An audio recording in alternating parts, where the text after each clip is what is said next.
my belt. Should I tell you what's on my belt? Okay, so I've got a lot of things. First thing I have is called a magazine, but there's so little to read here. What are these shiny things? Anyone know?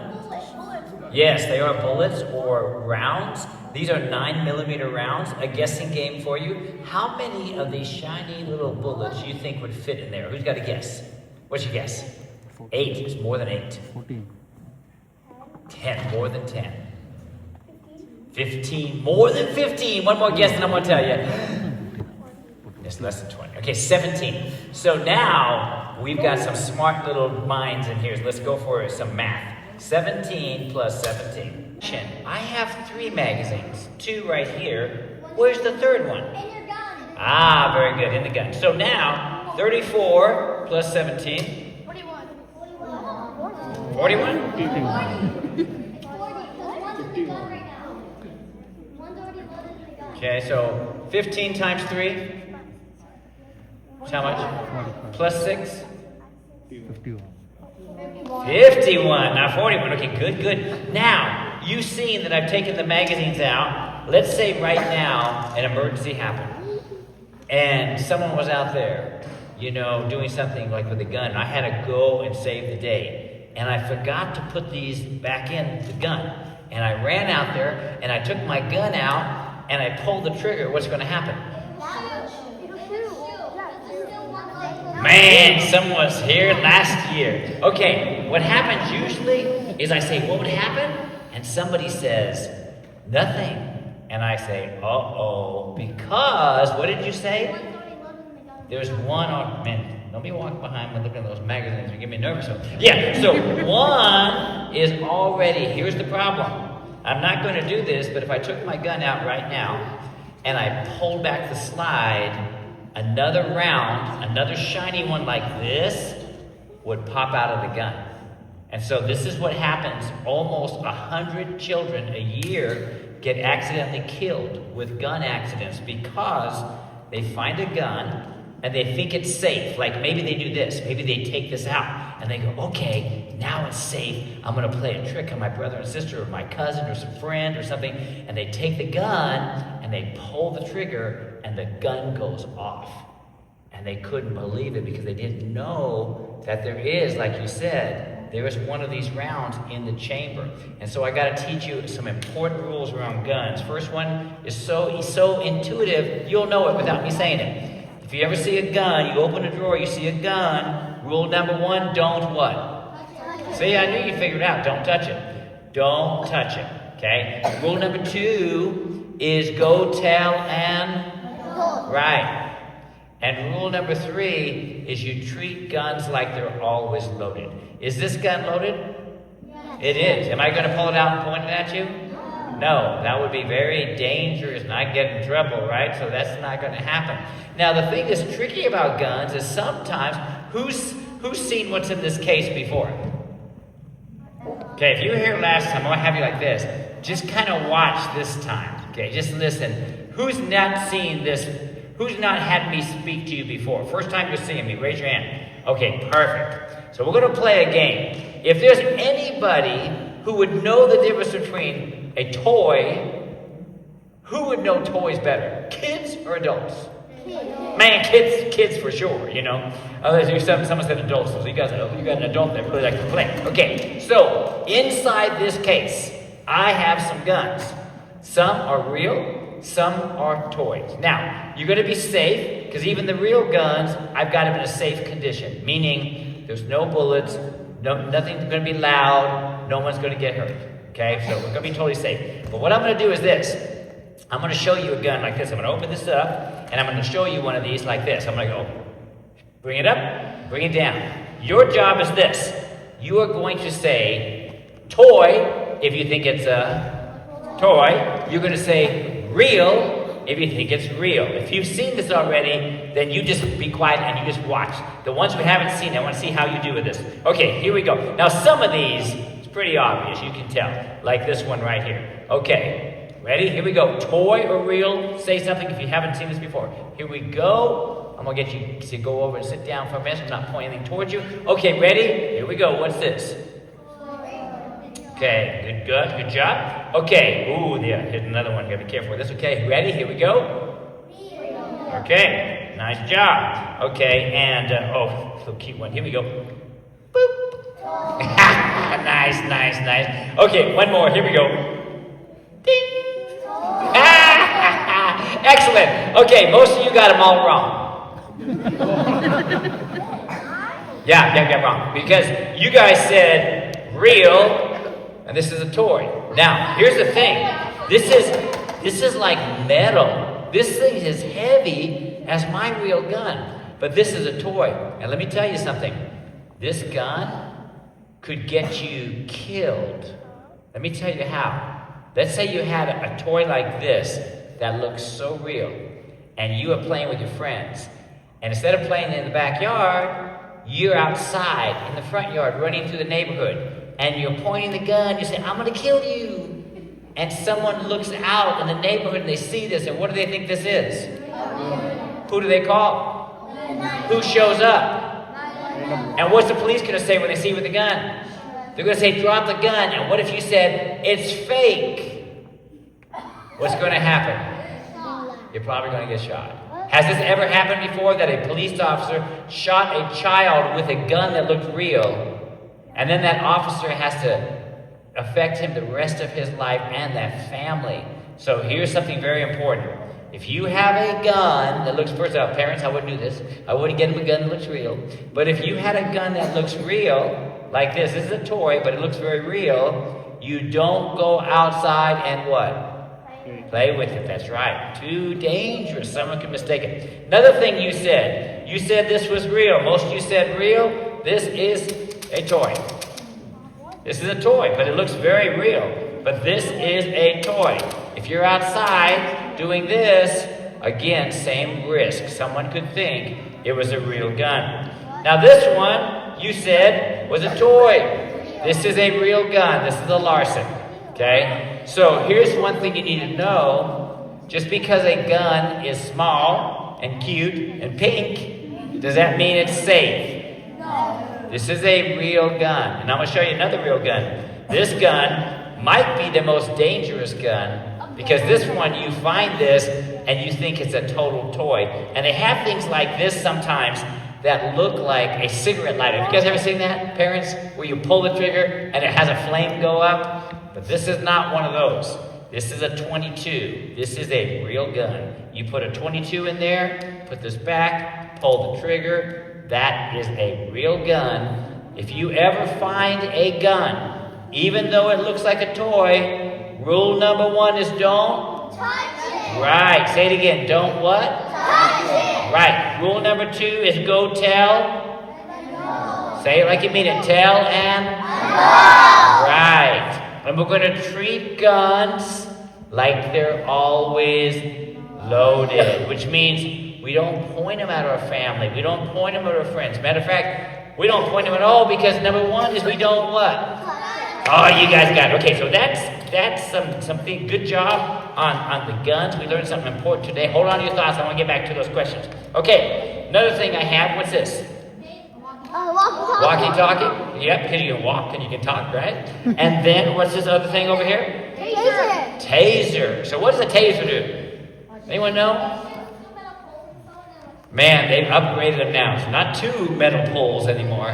You have to have 2 to connect it. But how many will this shoot out, the new tasers? Anyone know? Not 4. 10. But it shoots 1 at a time. So you would go pow, pow. You'd shoot 2 things. You want to get them in different spots on the body, and that sends that electrical charge. Okay, but you would shoot 10 different times. And it might sound really mean. You know why they got tasers? They're called less lethal. Someone tell me, what does lethal mean? If something is lethal, it can do what to you? It can kill you. It's deadly. Okay? This is less lethal. Let's say, for example, there's somebody who's having a mental episode. He's not in his right mind. And sometimes we see a lot of that when it comes to what kind of substances. Yes, drugs, alcohol. So someone's in the not in the right mind, they're out there, they've got a knife, they're in the traffic, they're in the streets, and they're screaming, and they've got a knife, and they're charging at people, and the officers arrive on the scene. Now this person is having a mental episode, okay? They're not in their right mind. Back in the days before the taser, if someone's coming at you with a knife, what does the officer use to protect themselves? A gun. And what happens usually? They could die. A taser gives us the ability to now, you tase the person, it shocks them, they fall to the ground, officers can get them into custody, and then go get them help. And so a taser, although it might sound mean, it's actually a safer option than using the what? Does that make sense? Okay, next thing I have over here is a flashlight. Man, we need a flashlight because we go out in a lot of dark places, right? We're looking into things. So this is a flashlight. And then I did have something else that somebody mentioned. What is this? It's a collapsible, expandable baton. I like to call this my magic wand. Ooh. What's this used for?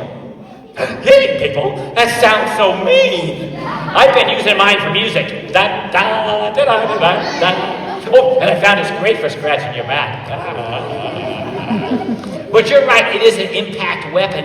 I saw this used once where a guy actually hit somebody with this. You want to hear a police story? Okay, imagine a Friday night around 10 o'clock at night. It's kind of dark in East Plano on the other side of 75 Central Expressway.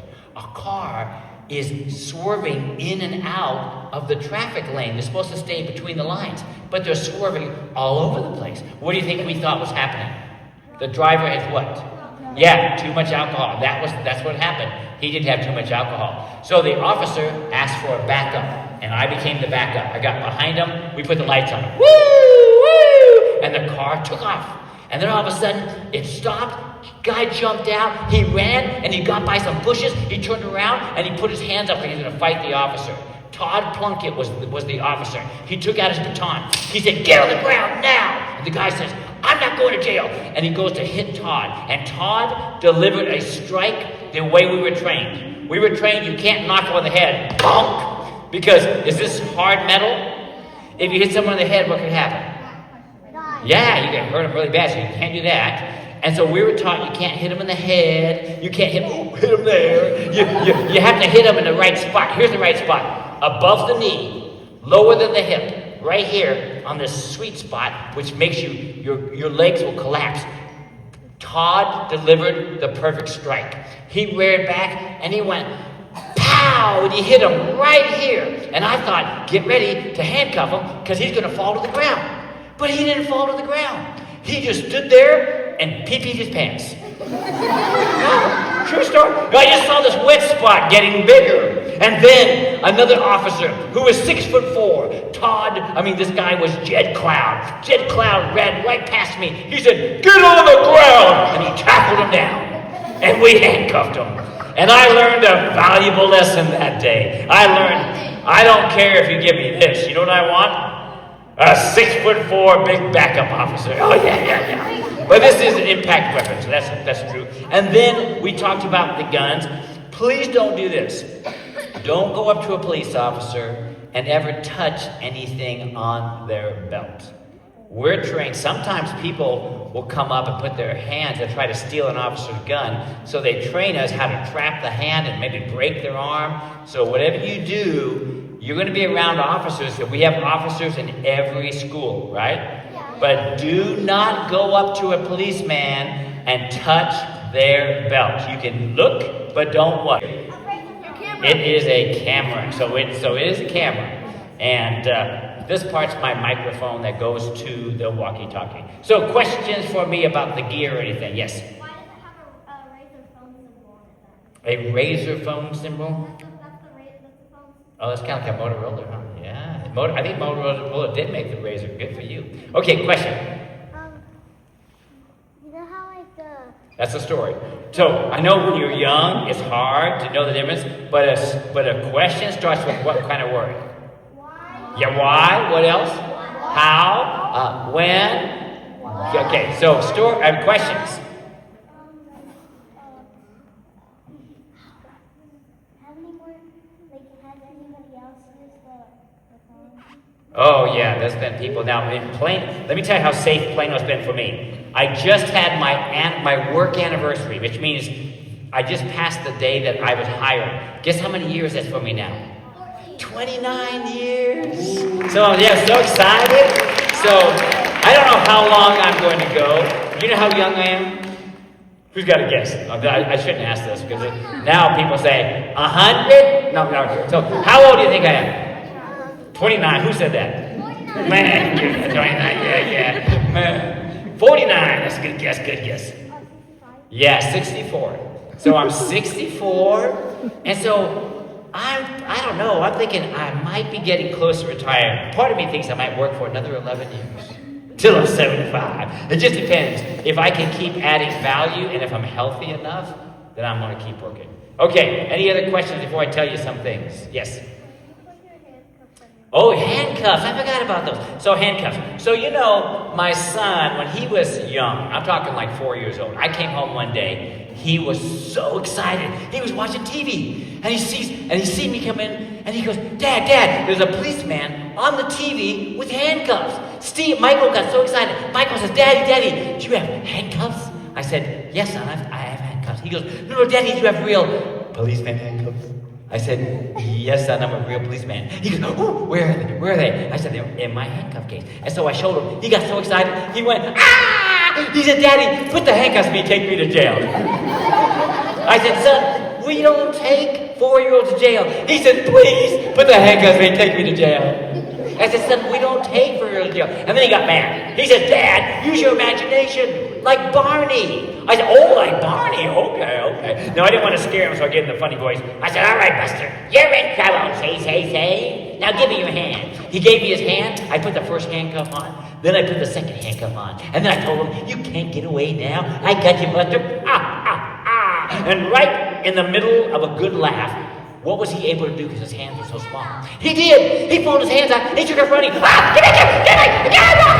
I chased him all over the house. And that became one of our funnest games, escaping from the handcuffs. But in real life, when I've had to put handcuffs on men and women and put them in the back of the squad car and drive them to the police station or in the jail, do you think they're laughing or crying? Oh, so sad. Let me tell you what. Never a good day to go to jail. That's why I'm so proud of you being in the Scouts. Oh my goodness, how's that go again? On my honor, I will do my what? To do my...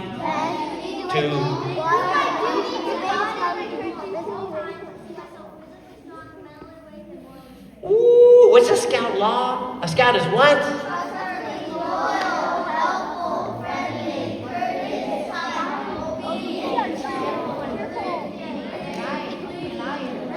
Man, Scout 4786 in Frisco when I was the Cub Master. Let me tell you what, my son Michael, be honest, became an Eagle Scout. I hope you will stay on the path and get that Eagle Scout. My son did have that experience where all of a sudden he was interviewing for a nice job. There was a little company called PricewaterhouseCoopers, and he was in front of people to make a decision on whether to hire him. And they said, Eagle Scout? They said, I went to the scouting program. I didn't even get close to that. That's impressive. But it was really good that it was on his resume. It opened up some conversations. But what really was good was having that habit of looking at a merit badge and working on those goals and then achieving it and then going to a rank because you're learning about leadership. You're learning about communications in the community, communication in the world. I mean, you think of the things that are required, Eagle Scout merit badges, first aid, I mean, amazing stuff. So I really want to encourage you, stay in the Scout program, get those merit badges. If you just keep coming and talking to your leaders and your parents, they're going to help you progress, and it's going to look very good on your resume, but the skills you're going to get are going to be really good life skills. And I'm going to tell you what, if you were those things, if you were trustworthy, Scout is what? And you can stop right there. If you just got those things, guess what company would want to hire you? Any company would want someone like that. I'm telling you, those are unbelievable character traits. They're looking for people who are trustworthy, who are loyal, who's helpful, who are friendly, courteous, kind, thrifty, brave. All those things, oh my goodness. If you're that, and you have an education, man, you're going to be a solid gold, not just for the companies, but for your family and for your friends. You'll be someone that people can rely on. What a great, great thing for you to do, stay in the scouting. And as far as safety, let's talk about safety for a minute. If somebody were to, who's brand new see me this time, for the first time? First time, okay. So, what is your name, young lady? And I'm going to tell you something cool about having the girls in the program is now we got more moms cooking, right? Oh man, I'm telling you, the campouts must be so cool with those moms cooking. And this particular group, I want to go on one of your campouts, man. You guys are going to have some good food. Okay, so what is your name? Sanvi. Is mom here, Sanvi? Oh, mom's not here today, right? Not here. Who's got a kid here? Is here for the first time? Super cool police officer. நிறைய share பண்ணாரு. Thank you sir. Thank you so much for this wonderful opportunity.